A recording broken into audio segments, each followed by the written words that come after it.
नमस्कार दोस्तों, welcome to bright study. मैं हूं अपर्णा मिश्रा। और दोस्तों, जैसा कि आप जानते हैं कि हमारा हिंदी व्याकरण क्रैश कोर्स पार्ट 1 का सीरीज़ चल रहा है, जिसमें हम बेसिक कॉन्सेप्ट्स को बेसिक तरीके से कवर कर रहे हैं। और हमारा पार्ट 2 जो होगा, जो हमारा कोर्स पार्ट 2 होगा, वहाँ पर हम एडवांस्ड कोर्स को एडवांस तरीके से कवर करेंगे।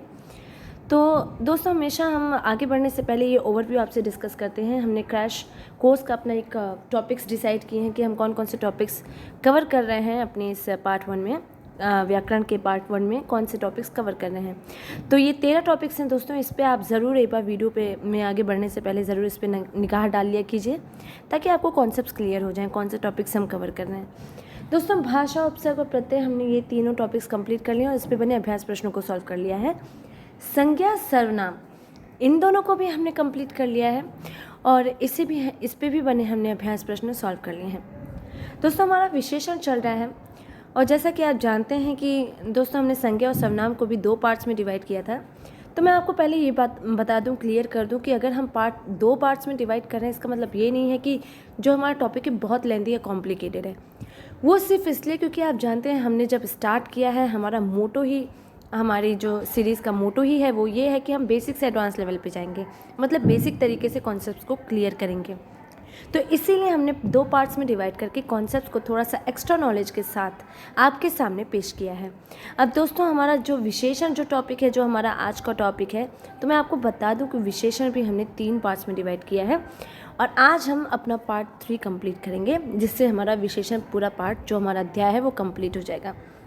2 पार्ट्स में जो दोस्तों हमने डिस्कस किया था, उसमें हमने विशेषण के बेसिक कॉन्सेप्ट जैसे परिभाषा, भेद, प्रभेद, ये सब हमने डिसाइड किया था। और दोस्तों, हमने देखा था कि विशेषण के 4 भेदों में से संख्यावाचक विशेषण जो है वो सब सेक्शंस में डिवाइडेड है। फिर हमने अपनी पिछली वीडियो में दोस्तों हमने भेदों के, प्रभेदों के अलावा हमने देखा था कि स्थानों के आधार पर भी हमने विशेषण को 2 भेदों में डिवाइड किया था। एक था जो कि सामान्य विशेषण था और दूसरा था विधेय विशेषण। तो हम जनरली विशेषण के 4 भेदों के बारे में पढ़ते हैं, लेकिन हमने स्थानों के आधार पर भी विशेषण के भेद को डिस्कस किया था। इसलिए दोस्तों, हम हमेशा आपको आगे बढ़ने से पहले यही बोलते हैं कि अगर आपने पिछली वीडियोस नहीं देखी, उन्हें ज़रूर जाके देख लें, ताकि आपके कॉन्सेप्ट्स आसानी से क्लियर हो जाएं। तो आज हम बढ़ेंगे दोस्तों प्रविशेषण की तरफ। अब प्रविशेषण भी हमारे विशेषण के जो अन्य कॉन्सेप्ट्स हैं उनकी तरह कॉमन है, लेकिन मैं आपको बता दूं कि स्कूल लेवल से कुछ बढ़कर है ये।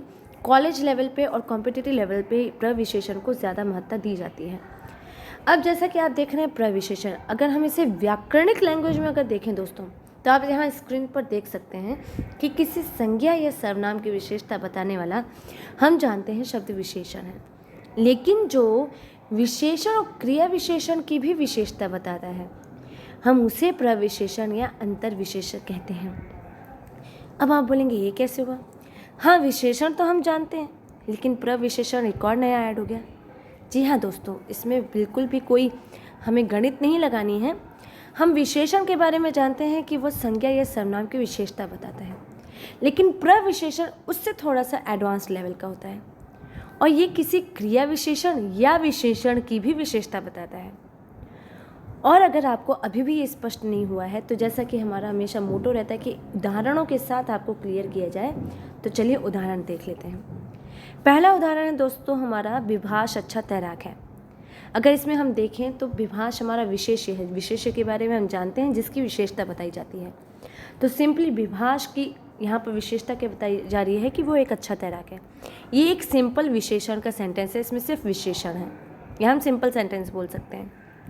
लेकिन जब हम प्रविशेषण की बात कर रहे हैं तो इन दोनों में अंतर कैसे हो गया वो आप देखिए। विभाष बहुत अच्छा तैराक है। जब यहाँ पर अच्छा मतलब कि आपकी विशेषण की भी विशेषता बताई गई, जो हमने अपने अभी परिभाषा में पढ़ा, विशेषण की भी विशेषता बताई गई, तो ये आपका प्रविशेषण हो गया। मेरे ख्याल से आपको कॉन्सेप्ट क्लियर हो रहा होगा। तो ये अंतर हुआ आपका विशेषण और प्रविशेषण में। फिर वहीं अगर हम अपना नेक्स्ट देखें, प्रियंका सारे काम जल्दी जल्दी करती है। अब हमने सेकंड बोला है कि क्रिया विशेषण की भी विशेषता बताता है। क्रिया विशेषण और प्रविशेषण में अंतर कैसे हुआ? प्रियंका सारे काम जल्दी जल्दी करती है, तो यहाँ अगर आप क्रिया देखेंगे तो करती है, ये आपका क्रिया हो गया। आप देख रहे हैं कोई भी कार्य जब संपूर्ण होता है या प्रोसेस में होता है उसे हम क्रिया कहते हैं। तो करती है आपका क्रिया हुआ। क्रिया की विशेषता क्या है कि जल्दी जल्दी करती है। धीरे धीरे करती है या जल्दी जल्दी करती है, ये सब आपका क्रिया की विशेषता हो गई। अब जो प्रविशेषण है, माफ़ कीजिएगा, प्रविशेषण, उसमें क्या हुआ आपका, प्रियंका सारे काम बहुत जल्दी जल्दी करती है। तो क्या हुआ, प्रविशेषण। ये जो आपका क्रिया विशेषण है, जो अभी हमने पढ़ा, जल्दी जल्दी करती है, ये जो आपका क्रिया की भी विशेषता बताने वाला जो क्रिया विशेषण है, और क्रिया विशेषण की भी विशेषता यहाँ बताई जा रही है, बहुत जल्दी जल्दी करती है, या तो बहुत धीरे धीरे करती है, बहुत जल्दी जल्दी करती है, बहुत आराम से करती है। तो इस तरह से आप देख रहे हैं कि हमारा जो है यहाँ पर भी बहुत लग गया, यहाँ पर भी बहुत लग गया। तो ये क्या हुआ, यहाँ पर विशेषण की भी विशेषता बताई गई एक सेंटेंस में, और क्रिया विशेषण की भी विशेषता बताई गई। तो इसी को हम प्रविशेषण कहते हैं। तो होप सो आपको यहाँ पर दोनों के बीच में अंतर क्लियर हो गया होगा, विशेषण और प्रविशेषण के बीच में, और क्रिया विशेषण और प्रविशेषण के बीच में। ये है हमारा प्रविशेषण दोस्तों। अब हम चलते हैं अपने विशेषणों की तुलना की तरफ। दोस्तों बहुत ही कॉमन चीज़ है ये, हमारे अक्सर एक्सरसाइजेस में अगर आप देखें PSC लेवल पे या और कहीं, तो आपके तुलना के आधार पर विशेषणों को बांटा जाता है, तुलनात्मक ढंग से उसे पेश किया जाता है। हम सभी जानते हैं कि विशेषण संज्ञा और सर्वनाम की विशेषता बताते हैं, और जिन वस्तुओं की विशेषता यहाँ पर बताई जाती है, आप ये भी जानते हैं कि किसी के भी गुण दोष, जिन भी वस्तुओं की या जिस भी संज्ञा या सर्वनाम की विशेषता बताते हैं, उनके गुण दोषों में कुछ कमी या बेसी होती है, कम या ज़्यादा हो जाता है। और जब हम कम या ज़्यादा करके किसी विशेषण की तुलना करते हैं, या हम उसे तुलनात्मक ढंग से जानते हैं, तो इसी को हम क्या कहते हैं, इसी को हम तुलना बोधक विशेषण कहते हैं। हालांकि आपका नाम से क्लियर है, लेकिन इसी को हम तुलना बोधक विशेषण कहते हैं जब हम तुलनात्मक ढंग से उसे प्रेजेंट करते हैं। तो ये है आपका विशेषणों की तुलना। अब जैसा कि हम सभी जानते हैं, हमने इंग्लिश में भी पढ़ा है, इसकी 3 अवस्थाएं कॉमन तौर पे होती हैं। पहली आपकी है मूलावस्था, जिसे हम इंग्लिश में पॉजिटिव डिग्री कहते हैं। दूसरी है उत्तरावस्था, जिसे हम कंपैरेटिव डिग्री कहते हैं। और तीसरी है उत्तमावस्था, जिसे हम सुपरलेटिव डिग्री कहते हैं। चलिए इसे भी 1 बाय 1 अगर हम जानें, तो दोस्तों जैसा कि आप जानते हैं कि मूलावस्था मतलब जो हमारा मूल रूप होता है, अगर हम नाम से ही समझे तो मूल रूप, जो हमारा सेंटेंस मूल रूप में होता है।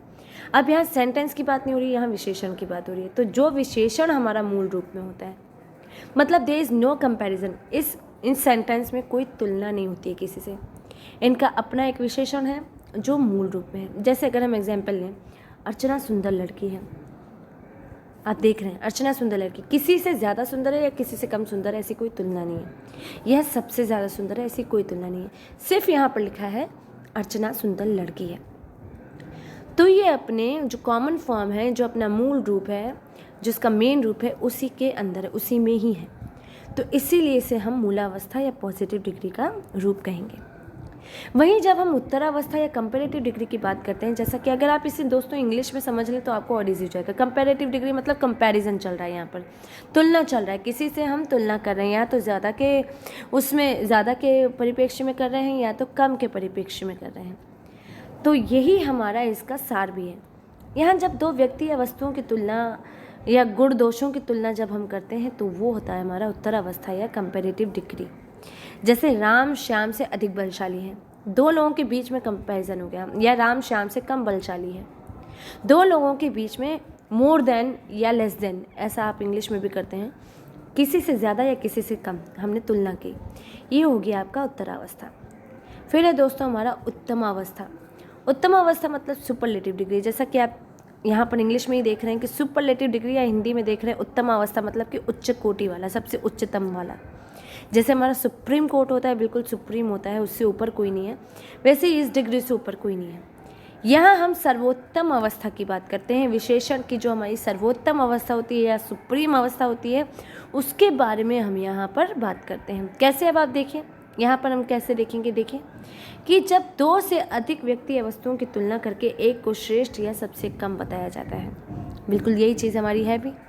जब हम दो की कंपैरिजन नहीं कर रहे हैं, 2 से अधिक लोगों का कंपैरिजन करें, बहुत सारे लोगों का कंपैरिजन करें, या किसी ग्रुपिंग में बात कर रहे हैं, और उसमें किसी एक को या तो सबसे ज़्यादा अच्छा बता रहे हैं, या तो सबसे ज़्यादा कम बता रहे हैं, या तो सबसे ज़्यादा श्रेष्ठ बता रहे हैं, या तो सबसे ज़्यादा निकृष्ट बता रहे हैं। मतलब कि सुप्रीम अवस्था हम बता रहे हैं दोनों तरफ से, या तो एक्सट्रीम लेवल या तो सबसे आपका नीचे वाला लेवल। जैसे लक्ष्मण निकृष्टतम बालक है, मतलब उससे ज़्यादा गंदा, उससे ज़्यादा नीचे कोई नहीं है, सबसे ज़्यादा निकृष्टतम बालक है। हालांकि हमने यहाँ पे एक एग्जाम्पल के तौर पे आपके सामने पेश किया है, ऐसा हम आपको बोल नहीं रहे, लेकिन आप कोई भी इसमें एग्जाम्पल दे सकते हैं। तो जहाँ उच्चतम अवस्था होगी वो आपकी होगी सुपरलेटिव डिग्री। तो यही है हमारी 3 अवस्थाएं। पॉजिटिव डिग्री जिसमें आपका विशेषण का मेन रूप होता है नो कंपैरिजन, किसी से कोई कंपैरिजन नहीं, नो कंपैरिजन एट ऑल। फिर उत्तरावस्था जिसमें आपका कंपैरिजन 2 लोगों के बीच में होता है, या तो आप सबसे ज़्यादा अच्छा, या तो 2 लोगों के बीच में आप किसी को उससे ज़्यादा अच्छा बताते हो या उससे कम अच्छा बताते हैं। फिर सुपरलेटिव, या तो उसमें आपका सबसे सर्वोच्चतम होता है।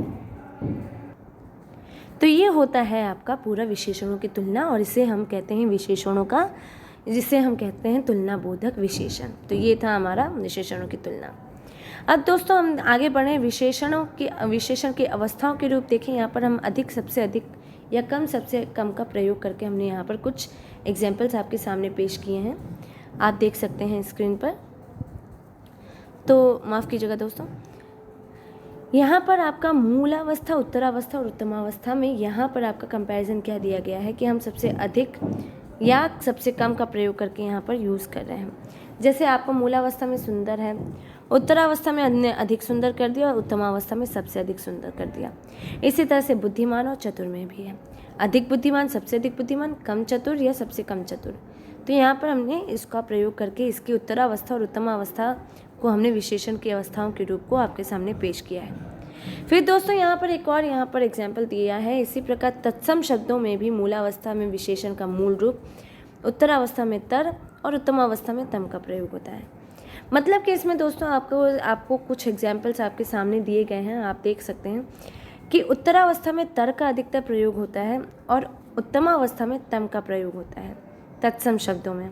तत्सम शब्दों का यूज़ करके हुआ, तत्सम मतलब जो संस्कृत के हमारे शब्द होते हैं। जैसे तीव्र हमारा शब्द है मूलावस्था में, तो उत्तरावस्था में तर का प्रयोग होकर, तर प्रत्यय का प्रयोग होकर ये तीव्रतर बन जाता है और उत्तमावस्था में ये तीव्रतम बन जाता है।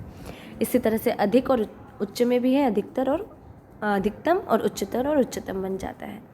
तो दोस्तों ये है संस्कृत के रूप ही जो विशेषणों की अवस्थाओं में अपने अपने ढंग से यहाँ पर आपके सामने प्रस्तुत किए गए हैं। फिर है दोस्तों यहाँ पर विशेषणों की रचना।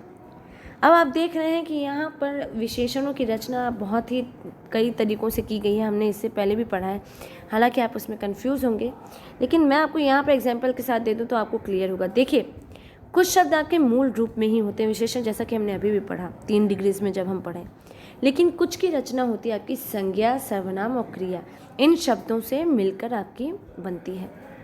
तो यही विशेषणों की रचना के बारे में यहाँ बताया गया। यहाँ पर हम प्रत्यय और संज्ञा के एग्जाम्पल लेकर हम आपको दिखाएंगे कि किस तरह से विशेषण बन रहे हैं। जैसे यहाँ ई प्रत्यय लगा तो यहाँ पर शहर जो हमारा संज्ञा है, शहर संज्ञा में ई प्रत्यय लगा तो आपका विशेषण बन गया शहरी। हमने ये सब दोस्तों अपने भेदों में भी पढ़ा है, अगर आपको याद हो, आपने पिछले वीडियोज़ में देखा हो तो हमने ये सब पढ़ा है। इसी तरह से एक प्रत्यय लगा व्यवहार में तो व्यवहारिक बन गया, श्री में मान प्रत्यय लगा श्रीमान बन गया, रूप में वान प्रत्यय लगा तो रूपवान बन गया, हार प्रत्यय लगा आपका सृजन में तो सृजनहार बन गया, वाला प्रत्यय लगा चूड़ी में तो आपका चूड़ी वाला बन गया, आ प्रत्यय लगा भूख में भूखा बन गया, ये प्रत्यय लगा भारत में तो भारतीय बन गया, ईला प्रत्यय चमक में लगा तो चमकीला बन गया, हीन प्रत्यय दया में लगा दयाहीन बन गया, आलू प्रत्यय श्रद्धा में लगा श्रद्धालु बन गया, और हम आपका इसी तरह से इम प्रत्यय स्वर्ण में लगा तो स्वर्णिम बन गया। इस तरह से आपके बहुत सारे एग्जाम्पल्स हैं दोस्तों। तो ये था दोस्तों हमारी पूरी विशेषणों की रचना। हमने विशेषण को पूरी तरीके से, हमें नहीं लगता इसके अलावा कुछ छूटा होता है, पूरे तरीके से हमने अपना एलेबोरेटिव वे में हमने एक सामान्य ढंग से, ईजी ढंग से आपके सामने पेश किया। अगर आप इतना कर लेते हैं तो भी आप कॉम्पिटिटिव लेवल के लिए पूरी तरह से तैयार हैं। बस इससे अगर आप कहीं भी कंफ्यूज होते हैं तो वीडियो को दोबारा रिपीट करें, दोबारा रिप्ले करें और उसे बार बार समझने की कोशिश करें आराम से। और अगर कोई डाउट हो तो हम लोग तो यहाँ पर हैं ही, आप ज़रूर कमेंट बॉक्स में कमेंट कीजिए। और अगर आपको इसका PDF चाहिए हो वीडियो का तो आप हमारे ब्राइट स्टडी IAS के टेलीग्राम चैनल पर जाके मैसेज कीजिए या कमेंट कीजिए। थैंक यू सो मच दोस्तों फॉर वॉचिंग। Stay safe.